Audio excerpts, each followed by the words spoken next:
আমরা সকলেই চাই ভালো থাকতে, এবং ভালো থাকার কিছু কিছু উপায় সেগুলো আপনাদের মধ্যেই রয়েছে, আপনারা জানেন। অনেক সময় এইগুলো মেনে চললে দেখা যেতে পারে কি আমাদের মানসিক শান্তি মানে টেনশনটা কম হয়। এমনিই তো কাজের বিভিন্ন রকম চাপ রয়েছে, কিভাবে সংসারটাকে ভালো করব, নিজে একটা ভালো জায়গায় যাব। সেক্ষেত্রে ধরুন আপনি যদি আপনার জমানো অর্থ কাউকে যদি আপনি ধার দেন, সেক্ষেত্রে টাকাটা যতক্ষণ না আসছে ততক্ষণ আপনার কিন্তু মানসিক একটা চাপ থেকে যাচ্ছে, এবং সেখান থেকে কিন্তু বিভিন্ন রকম রোগের সম্ভাবনা থেকে যায়। শুধু সুগার বলে না, বিভিন্ন রকম রোগের সম্ভাবনা হয়ে যায় মানসিক টেনশন এবং আমাদের কর্মফলের ওপর, কাজের ওপর।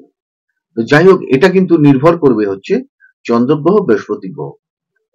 এবং কাউকে অন্ধ বিশ্বাস যদি করেন তাহলে হয়তো আপনাকে ঠকে যেতে হতে পারে। অতএব বুঝে চলুন, বুঝে বিশ্বাস করে তার সাথে আলাপ আলোচনা করে কাজগুলো করার চেষ্টা করুন। কারুর সাথে বেশি ভাব করবেন না, সে হয়তো আপনার এমন কিছু গোপন তথ্য ফাঁস করে দেবে যার থেকে হয়তো আপনার দুর্নাম আসতে পারে। আচ্ছা, আরেকটা কথা, সেদে কারুর উপকার করতে যাবেন না, তাতে হয়তো আপনার দুর্নাম আসবে। কিরকম? হয়তো বলবে ওর কোনো স্বার্থ ছিল বলে ও আজ আমার এই উপকারটা করতে এসছে। কাজ করুন অবশ্যই, নিঃস্বার্থভাবে কারোর সাথে কাজ করুন। আর মনের কথা একমাত্র আপনার যদি খুব ক্লোজড বন্ধু থাকে তার সাথেই আলোচনা করবেন, আলোচনা করে কাজগুলো করার চেষ্টা করবেন। লোভী মানুষের সাথে কখনোই বন্ধুত্ব নয়, সে আপনাকে ঠকাতে পারে, এটা মনে রাখবেন। নিজের দয়ালু ভাবটাকে ঠিক কার্যক্ষেত্রে প্রযোজ্য করুন, তাতে আপনার মনের ভাবটা কিছুটা বহিঃপ্রকাশ পাবে এবং মন স্ফুটিত হবে। বেশি সহজ সরল না হওয়াই ভালো সর্বক্ষেত্রে।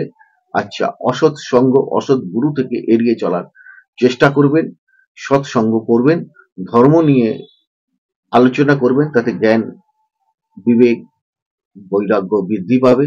এবং যতটা পারবেন নিজের মনের সাথে আগে কথা বলে নিয়ে তারপর সেটাকে থ্রোয়িং করার চেষ্টা করবেন, তাতে সাধারণত ভাবে আমাদের জীবনে অনেক শান্তি আসবে। দেখবেন আমরা অনেক এমন কিছু কাজ করে ফেলি যেগুলোর জন্য আমরা নিজেরাই পরবর্তীকালে টেনশনগ্রস্ত হই, হতাশা চলে আসে, চিন্তা চলে আসে। এই কথাগুলো অনেকেই জানে এবং বোঝেও, কিন্তু কার্যক্ষেত্রে যদি সঠিক প্রয়োগ না হয় তাহলে জানবেন যে আপনার বাস্তু বা আপনার নিজের প্ল্যানেটের কোনো গন্ডগোল রয়েছে। তার প্রতিবিধান নিন। ঈশ্বর আপনাদের সকলকে ভালো রাখুন। লাইক, শেয়ার, সাবস্ক্রাইব অবশ্যই করবেন। ভালো থাকুন।